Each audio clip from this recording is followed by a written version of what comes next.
Good morning, everybody. Welcome to the Biz Fuel Podcast. I'm your host, Eric Godoy. The goal of the Biz Fuel Podcast is to help you figure out how to fuel your business.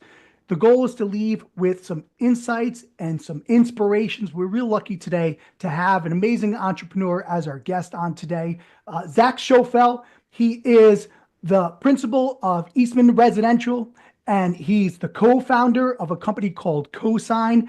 As an entrepreneur, he's out there fueling his business, fueling himself, and we're lucky to have him on as a guest today. Zach, welcome. Thank you so much for being on the show. What's up, everybody? Thanks so much for having me. Awesome. So you're out there fueling two different businesses, fueling yourself every day. Are we okay just to dive right into it and start asking some great questions? Awesome, let's do it. Okay. So what inspired you to hop into your industry? You're in this residential real estate industry or this real estate industry. What inspired you to hop into this industry? Sure. So I've always been passionate about real estate. So I grew up in a real estate family. My dad runs a management and construction company, an investment company. And growing up, he wanted to instill a good work ethic in me. So I was mowing lawns at properties, ripping out carpet, painting buildings, painting walls, and through that I became passionate about it. And I just loved the way real estate provides homes, both housing homes and also homes for offices and retail companies. And I think real estate is what makes the world go around. It's what makes us more connected. Because real estate gives us a place to interact with each other, and that's why I love it, and that's why I got super passionate about it. And I thank my dad for bringing me around it at a really early age. And through that, eventually became passionate about multifamily, and then started Eastman Residential alongside my cousin. And through that, discovered a major operational burden with owning and operating multifamily, and created Cosign. So that's how I got into both. So, starting out this path, you're fortunate enough that your dad got you working on some things, really just getting out there and learning the business from the ground up, and you fell in love with the industry and the part about going out from your heart. And everybody has deserves to live somewhere safe and be in a home, and that drives you to be the best you can. And you mentioned about you're really driving that and helping people get into homes too, or a place to live, because your company Cosign. What's the story behind that? Because that really ties into even what you're saying, right? Tell me about that. Yeah, no, yeah, of course. Happy to expand further. So, I mean, it's a major issue. So, owning and operating apartments, all management companies in the United States, you have your criteria: 3x income, 600 credit, and is a typical criteria. Each landlord deviates. However, over 40% of people struggle to qualify for that criteria. And as a landlord, you can't make exception, because exceptions are illegal due to fair housing laws, which I think fair housing laws are a great law, because you don't want to be in situations where you have management companies just favoring certain individuals based on race, religion, gender, etc. I mean, that's not a healthy practice. So everyone should be treated equally, hence the creation of fair housing laws, which and many landlords, and I would say pretty much all landlords, unanimously agree it's a great law to ensure that everyone's behaving correctly. But with that, you have these set criteria, and it's not perfect.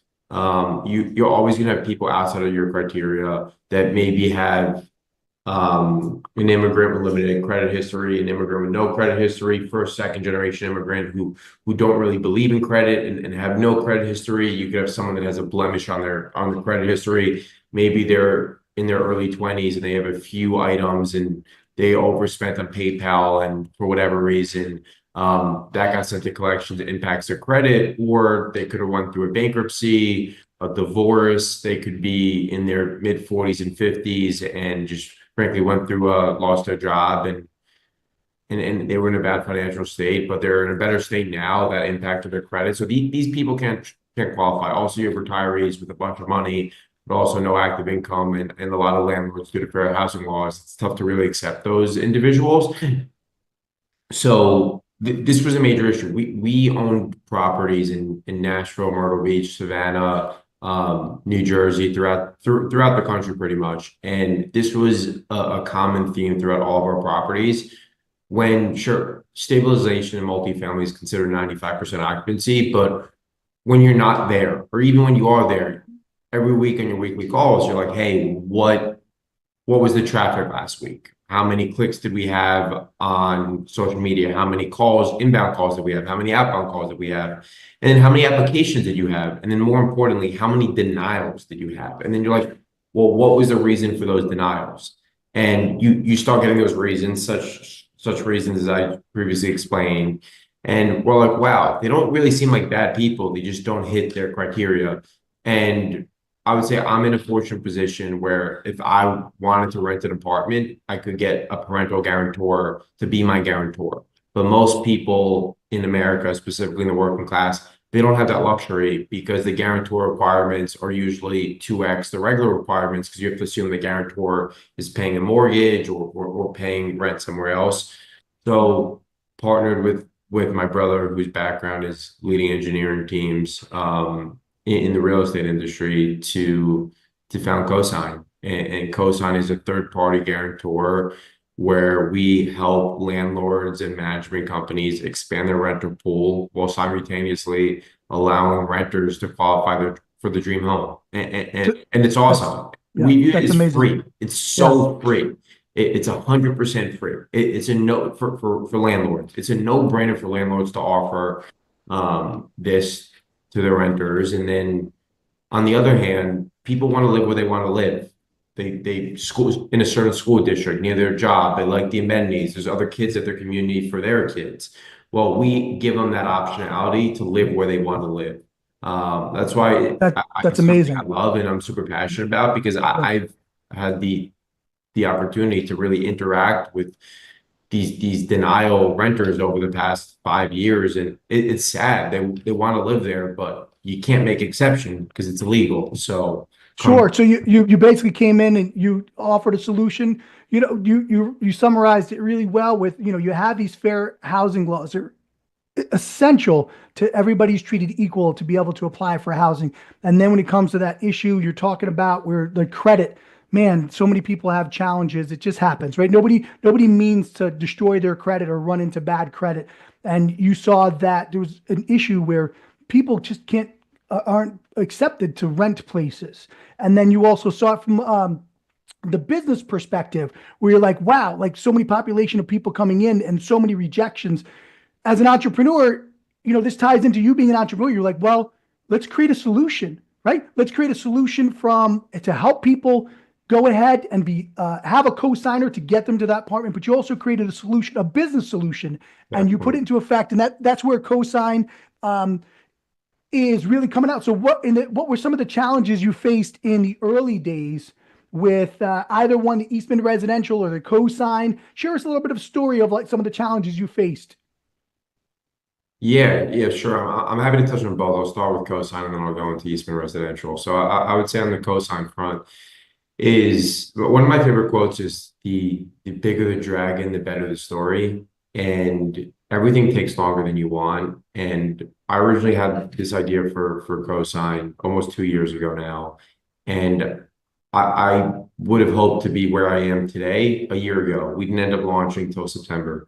And everything takes longer. You just got to keep pushing. And I think that's the issue with a lot of people I know have great ideas or had great ideas. They just quit too early, and you just need to keep pushing. Because if you keep pushing and you have a good idea, good things will happen. You just need to keep pushing. So I would say that was one of my biggest struggles is it was frustrating. Things took longer and yeah, thought about quitting many times, thought about giving up many times. Um, but I was super passionate about it. I knew that we were solving a major issue. I knew it was a great idea. I knew it was a big market. I knew there was opportunity for multiple winners in the space that I wasn't going to let myself give up and I was going to keep pushing.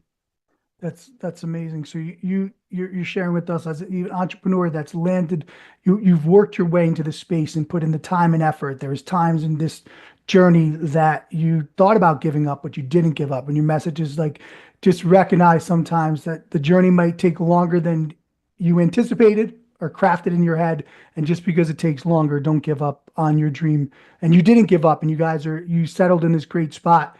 You started, you thought you were going to be in place in a year, but it took 2 years and you pushed through it. And that's the story that we all need to hear, that it's possible to go through it. Um, with The bigger the dragon, the better the story. the bigger the dragon, the better the story. I've never heard that quote before. Is that something you've heard somewhere? Or is that something that you've made up? No, so I don't know where I heard it, Okay. but I heard it on an Instagram reel 1 to 2 years ago. Just a random Instagram reel when I was scrolling through Instagram, and it just stuck with me because it's true.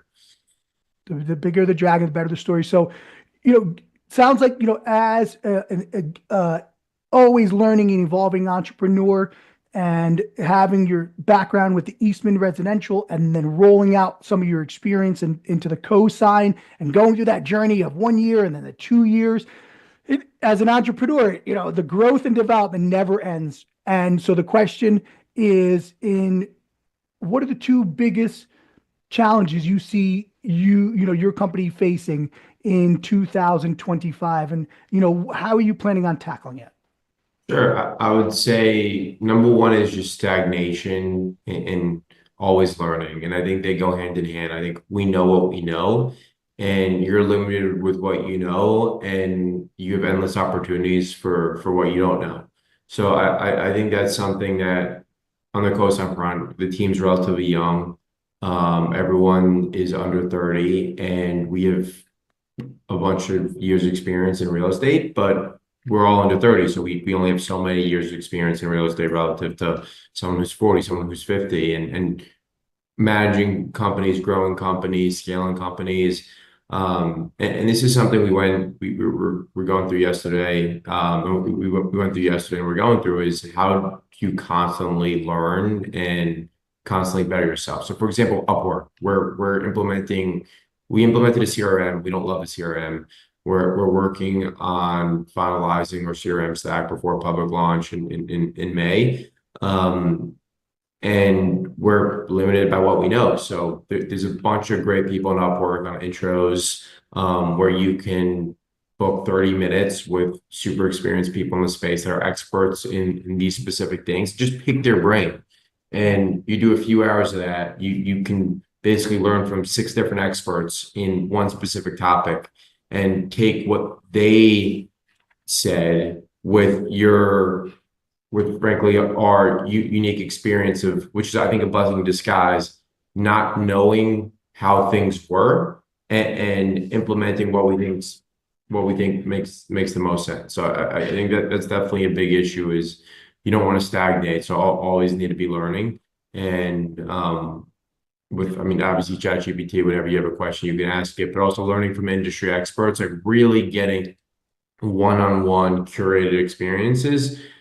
I've learned so much, and I'm going to continue to learn so much. And then on the real estate front, I would say just finding opportunities. I mean,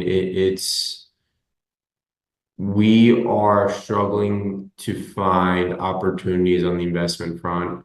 We're finding opportunities. We'd love to be finding more. A lot of people are struggling. So it's continually refining our acquisition processes and just being different.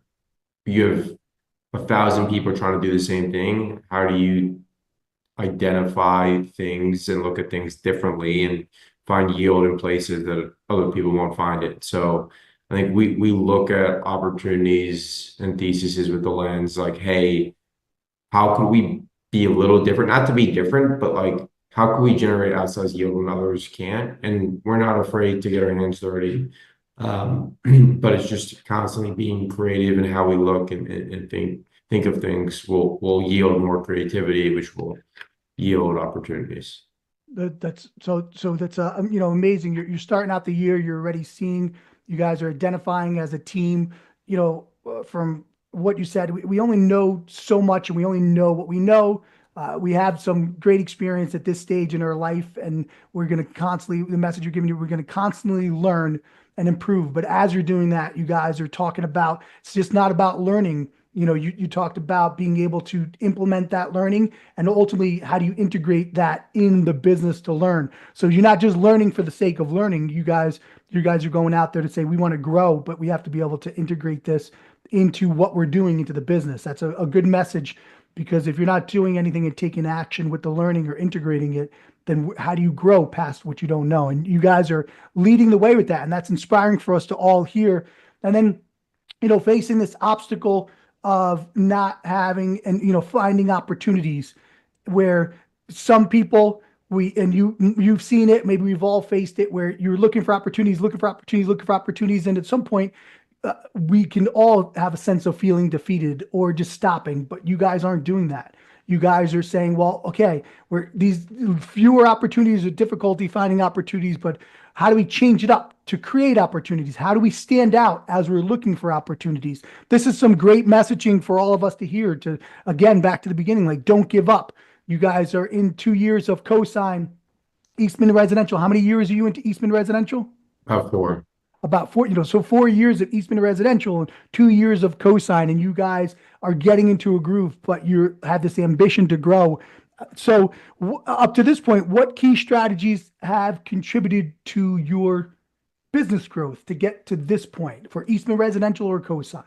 Yeah, double down on what works and surround yourself with people that can teach you, people that are better than you. And I think as we look to bring on more people to both teams, you want to bring on someone that has experience in things that you don't have. For example, bringing on someone in acquisitions who is more skilled than me in certain components of acquisitions for asset management, that is much more skilled than me in certain components of acquisition. For development, much more skilled than me in certain components of development. Ideally, in a perfect world, like I'd be the dumbest person at both companies, because I've been fortunate to surround myself with really amazing rock stars and geniuses who constantly teach me new things every day. So, like, taking a step back, right? It's Steve Jobs, the one who said it, right? Like, he makes sure that he's always the dumbest person in the room, and you're walking in to make sure that you are not the smartest person in the room, because that's a lid to how you can grow. I would say it takes some skill and some development to get to that mindset, to be able to recognize that, to say, this isn't serving the business, thinking I'm the smartest person in the business. Where did that transition happen, that you had that insight to go, I want smarter people than me in the room?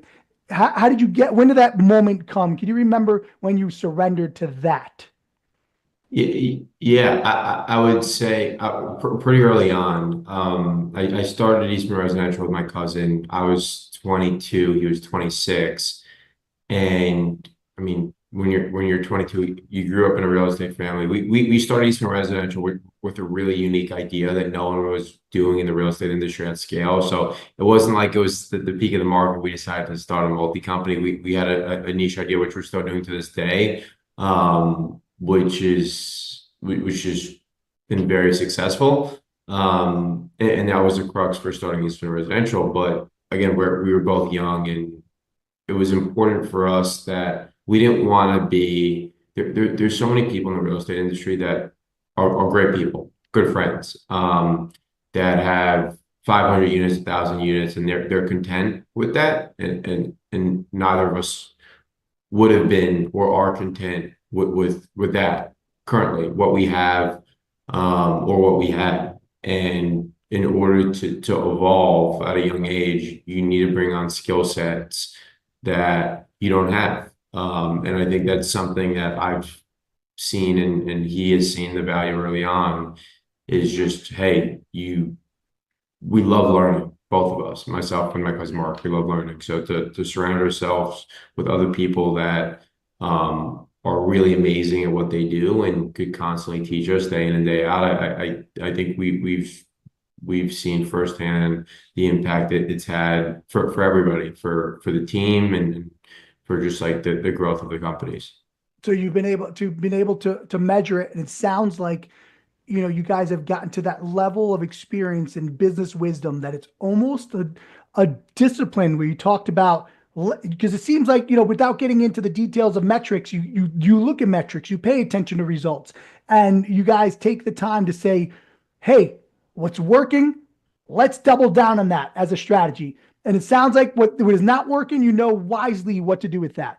But you guys also, with that being said, you know that there's a discipline to constantly bring in the people that are the experts on the part that you're looking to grow without spending the time and effort to become that expert and dilute your ability or what you're doing. You guys are disciplined about surrendering it. I'm going to call it as it is, like surrendering the ego part in business, because the ego has no place in business when you're trying to grow a business for yourself, your community, and your employees. It's not about you, it's about the business. And that's That's what you right. guys are It's not even saying. just about us. Yeah. A players want to work with A players. A players don't want to work with C players. So like you constantly by surrounding and making up the team with a bunch of A players, like they're more excited to work with other A players than the C player with some A players. So it again, it compounds. Like you have all these A players working in conjunction towards a goal. I mean, you're going to see that compounding day in and day out, and we've seen it firsthand, and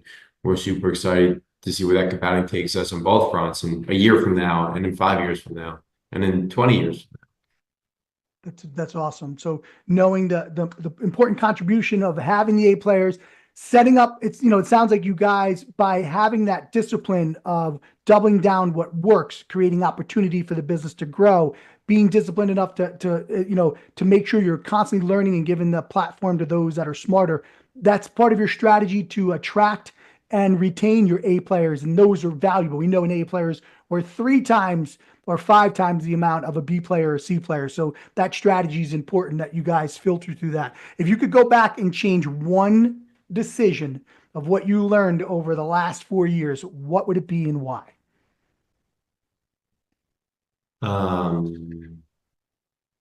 It's a good question. It's a really good question. Change one decision we made over the last 4 years.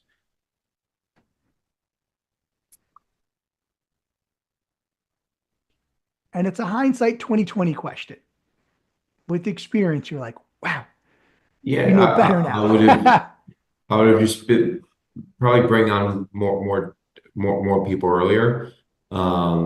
Ex- you need to be mindful of burn and cash management, but if again double down on what works. So if you're having a ton of success, with one, if you're having a ton of success and you know you're going to do it anyway in 3 months and 6 months, like why are you waiting 6 months when you can do that now? And it's going to help you get to your end goal faster. So I would say that that's something that we're dealing with right now. So what if great? So that's wonderful advice, right? If you're going to do it, just do it now, right? Get it done with, learn the curve, whatever you're going to do. Now, the question we have, for if you could help us out, if you can think about, why didn't you bring on people earlier? What was the story that you told yourself? Because now I hear the story is, bring them on now, get them on, grow faster. This makes so much sense. Yeah, What was that's the just story that stopped it? be mindful of cash management. And I think that was the story. Is like we were watching the cash burn, and we wanted to wait till we got to a certain point to do that. But again, there is a balance between being too. You see all these businesses in 2019 to 2021 raised a ton of money, went out of business. They just hired like crazy. So you have that in the back of your head. So you don't want to be too conservative. For something we always say internally is foot on the gas. And granted, my partner in Cosign is my brother who is a little bit more conservative than I am, which is it's great. We balance each other out perfectly.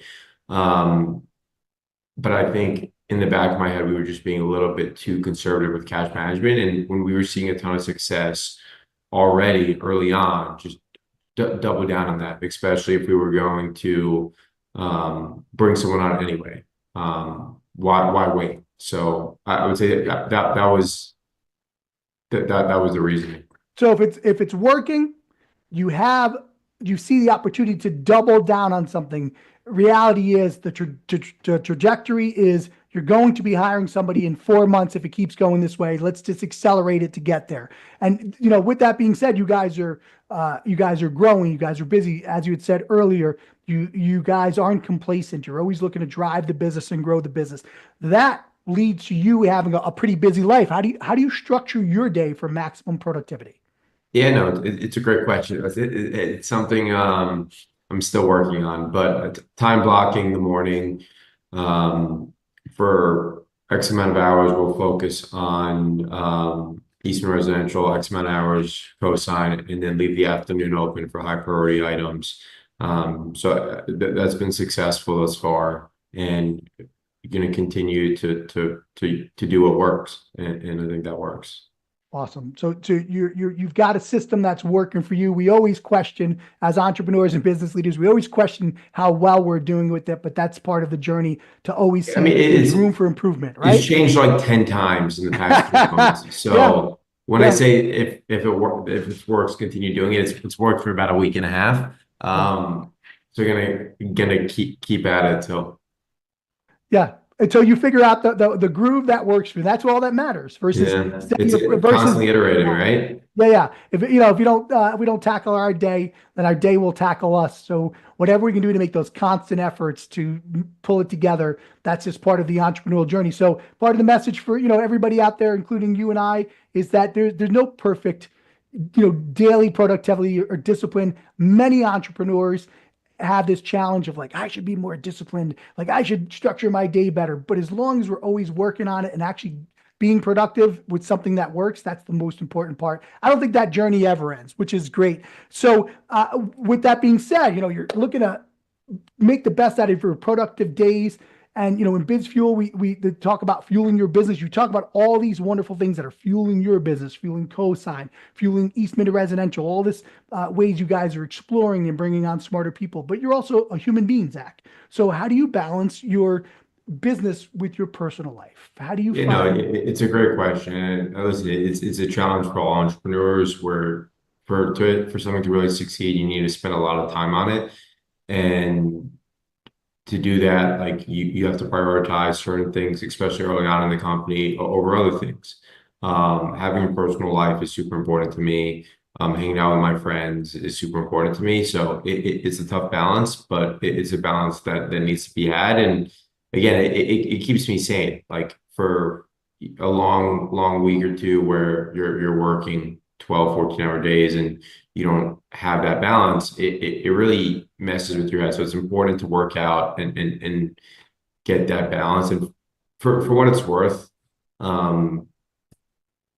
if the business 5x in a year versus 5xing in 2 years, I'd rather 5x in 2 years and have that balance. So I think that's something I realized early on. That it's important for me and for everyone on all teams to have that balance as well.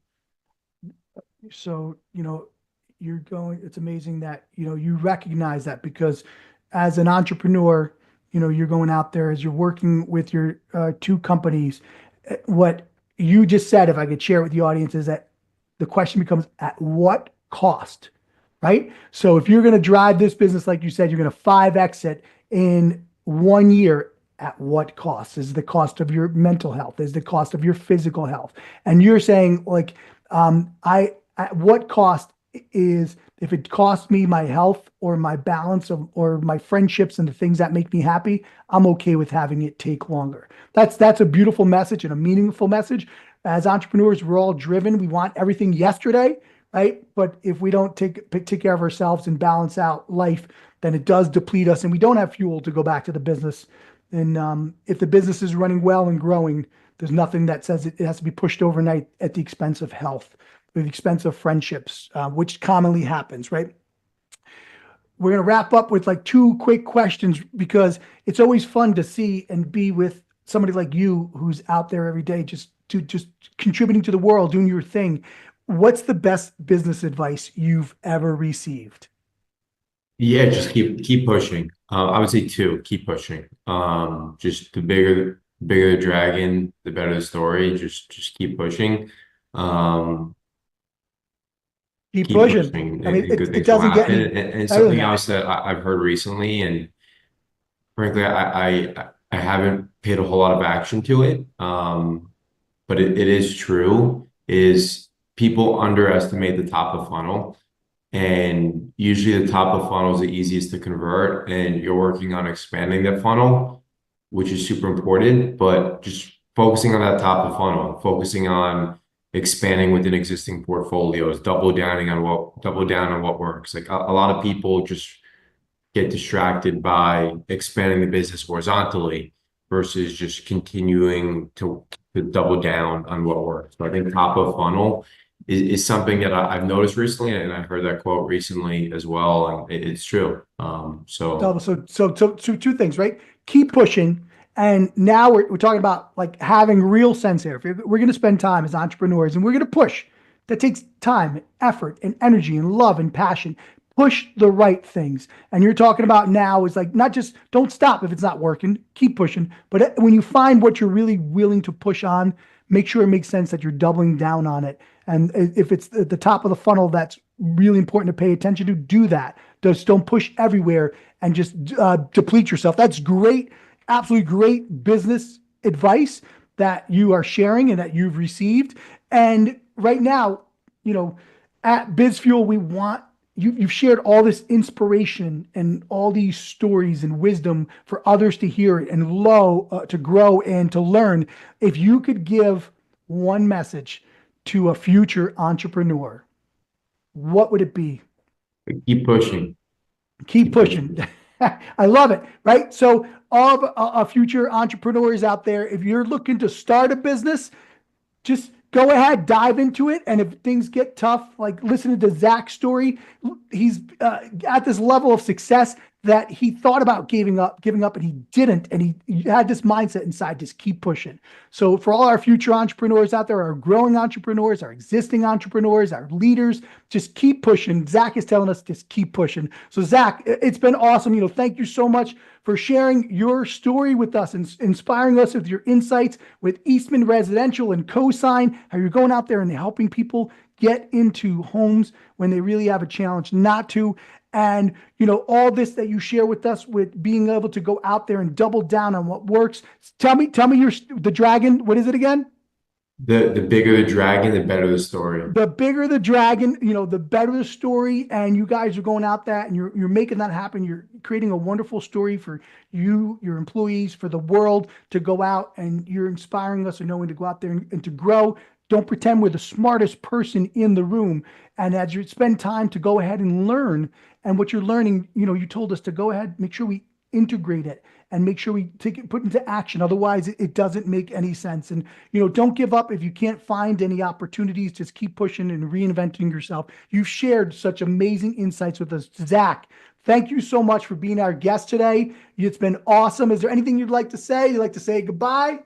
Yeah, I want to say goodbye. Thank you so much for having me. This was awesome. It was a great conversation. Thank you. I'm a huge fan of BizFuel, huge fan of the content you put out, and really appreciative of the opportunity to be part of this week's episode. Awesome, Zach. Thank you so much.